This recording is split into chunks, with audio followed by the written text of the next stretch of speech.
hello नमस्कार welcome to Nakibul Assam YouTube channel आज এটা বিশেষ টপিক লৈ ভিডিওটো আনিছো আপোনালোকৰ মাজলৈ বহুতে মোক টেক্সট কৰিছে WhatsApp কৰিছে আৰু ইভেন মোক ফোনো কৰিছে যে দাদা কিমান পাৰ্সেন্টেজ হলে একচুয়ালি কলেজত এডমিশন পাম যেহেতু আপোনালোকে হায়াৰ সেকেন্ডাৰী এক্সাম দিছে তো হায়াৰ সেকেন্ডাৰী ৰিজাল্টটো দিয়া হ'ল তো যিসকলৰ ভাল হৈছে হিসকলে অতি সহজতে কলেজ এখনত এডমিশন লবলৈ গলে এডমিশন পাব কিন্তু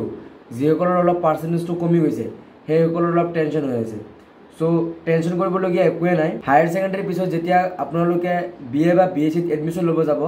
তেতিয়া আপোনালোকে প্ৰথমে স্মাৰ্ট পৰ্টেলত ৰেজিষ্ট্ৰেচন কৰিব লাগিব আৰু ৰেজিষ্ট্ৰেচন কৰা হোৱাৰ পিছত আপোনাৰ এটা মেৰিট লিষ্ট ওলাব আৰু সেই মেৰিট বেচিছে এডমিশন হয় যদি কোনোবাই মোক সোধে যে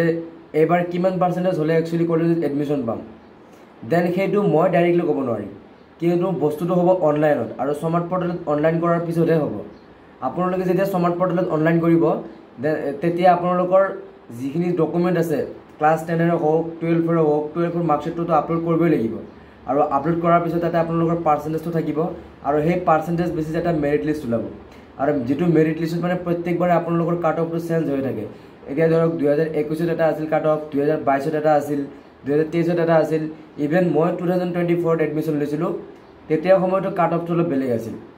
So এতিয়া কাট অফ এবাৰ কিমান যাব বা কিমানৰ পৰা আপোনালোকে এডমিশন পাব এতিয়াই ক'ব নোৱাৰিম হেতু আৰু